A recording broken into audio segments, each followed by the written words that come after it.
When you grew up, tell me a bit about your love for music and how then you transitioned into actually being a DJ.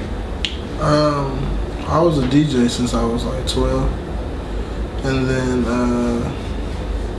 I kind of like it kind of ran in the family. My uncle was like an older DJ, and he left me at a party one time. And when he left me at the party, he figured that I could DJ because when he came back, the party was still going on. So he figured I could DJ, and the lady told him to call my mom, and she called my mom and talked to my mom for like 30 minutes about how good of a DJ I was. My uncle still didn't believe it, so like a couple months later, he just set me up with my own Sweet 16 or something like that. But I wasn't even 16 yet. I was just real young.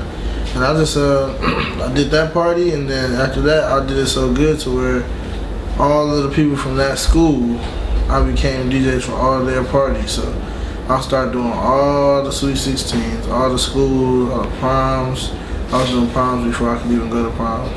And then it just years later, I just taught myself how to make beats, and just kept like I had stopped DJing to make beats, and I kind of just really went hard at it, and just took off. At that point, when you're young and you're being approached, were you doing it for free, or how did you? No, I was getting like $250. Really? Yeah. So y'all make all that money? It wasn't free. Nothing in life is free. My uncle was already charging what he was charging, so I was making what he would make, but you know what I'm saying? Like, it would be for me. I was DJing, and that showed me how to work for money. Was that a bit of a distraction, having schoolwork then and making a lot of money? Yeah, it was a lot of distraction. I mean,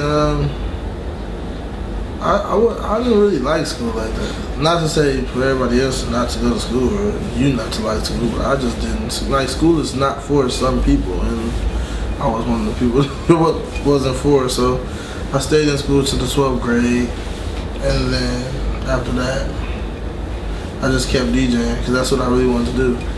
And ultimately after that, I just was making beats. You're relatively young, but at what point did being a DJ actually become like a full-time career for you? It was always a full-time career. I worked at Ralph's. Well, I don't know if y'all have Ralph's out here, but it's like a grocery store. I worked at a grocery store for one day, and it was only one day. Really? Yeah, I just What happened that made you don't want to stay there?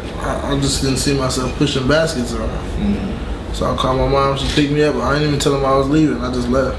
Really? So you didn't pick up a paycheck, how did you? Nope. I think they sent it to my house though.